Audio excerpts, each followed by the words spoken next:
The objective of this exercise is to use mesh analysis to calculate the current IA. Anytime one is considering the use of mesh to solve a circuit, one should ask the following question: does this circuit contain a or more current sources? This example illustrates the method for circuits with no current sources. That means the knowledge of supermesh is not needed here. First step is to identify all the meshes. A mesh is defined as a loop with no other loops inside. This circuit has 3 meshes. The number of meshes equals the number of unknowns. Here, the unknowns are the mesh currents, I1, I2, and I3. Now some comments on the directions of the mesh currents. They are totally arbitrary.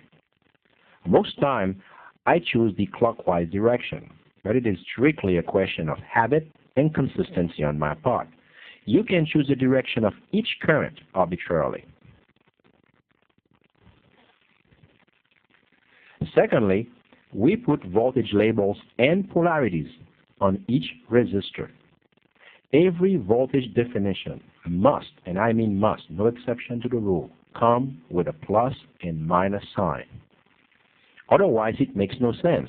For example, it makes no sense to be having a voltage V2 without the plus and minus sign. The definition implies the polarities as well.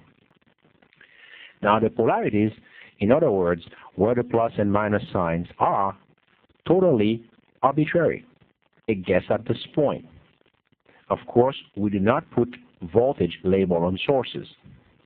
Now, folks, if the problem statement already has a voltage label on some resistor, don't add an extra one. Just use whatever is given in the problem statement.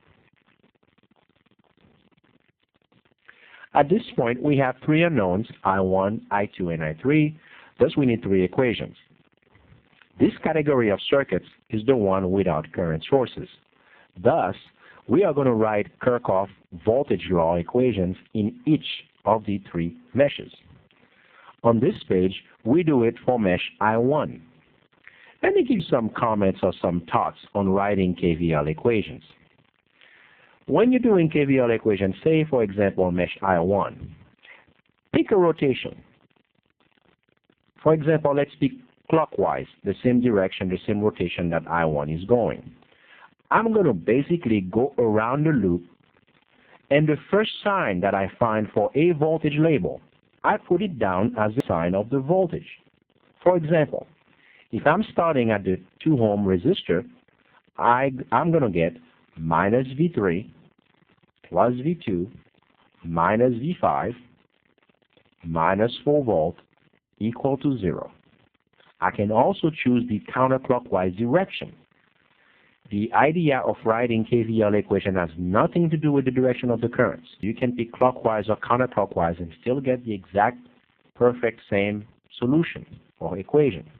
If I pick the counterclockwise direction and start at the 2 ohm resistor, I'm going to have plus V3 plus 4 volt plus V5 minus V2 equal to 0. And both equations are perfectly correct. Next, I write a similar KVL equation for mesh I2. And it's at the bottom of the page, no need to repeat that.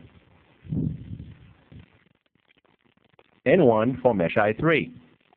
Now realize that the dependent source is a voltage source, folks, not a current source. Anytime you see a plus minus inside a symbol, it has to be a voltage source. Even in this case, the voltage source is a dependent source which depends on the current IA. That's still a voltage source. At this point, we've come up with 3 equations, 3 unknowns. Unfortunately, the equations are in terms of voltages. Of course, our unknowns are I1, I2, and I3. So we're going to be using Ohm's law to convert or write the voltage into the current I1, I2, and I3. Also, another thing we're going to be doing is write IA in terms of the mesh currents. IA is I2 minus I3. We write it as I2 minus I3 because I2 is going in the same direction as IA, and I3 is going against IA. So that is why we say I2 minus I3. Now, in writing Ohm's law equations, we always should think about the passive sign convention. And in particular here, some of the cases are a little bit challenging, particularly when you have resistors that are between two meshes. In other words, for example, if we pick the 6 ohm resistor, the 6 ohm resistor has contribution, both I1 and I3 are contributing to the 6 ohm resistor. So you can't just have I1 or I3. Now, how do we find out what's the sign of this current? For the 6 ohm, we're going to say V2 is equal to 6 ohms times I1 minus I3. And we say it's I1 minus I3 because I1 is entering the positive terminal and I3 is entering the negative terminal. So this is why it's I1 minus I3. So in that particular case here and all the other Ohm's law case is where we self-correct for having picked an arbitrary polarities for the voltage, but when we write Ohm's law, everything somewhat has to be taken into account so that the final solution is the correct one. In the case of V3, of course, we only have one current in the case of the 2 ohm resistor on the left, and that current is entering the negative terminal. So you must have 2 times minus I1 because it's against the passive sign convention.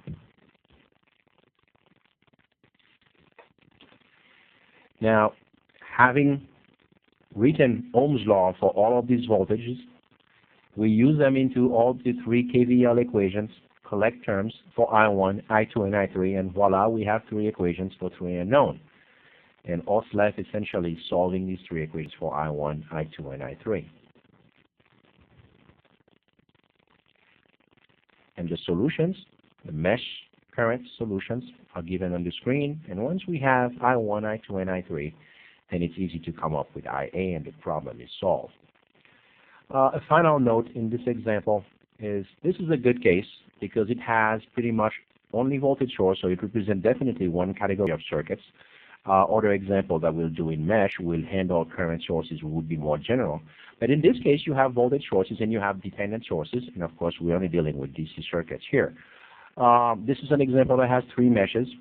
So I think this is a good case to learn how to do mesh analysis for circuits without current sources. When you don't have current sources, you basically go ahead and write KVL equation in each mesh.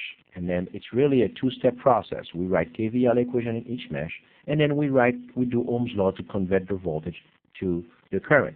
Now, as usual, I do all my KVL equation in terms of voltage. That way, I'm avoiding sign errors by combining KVL and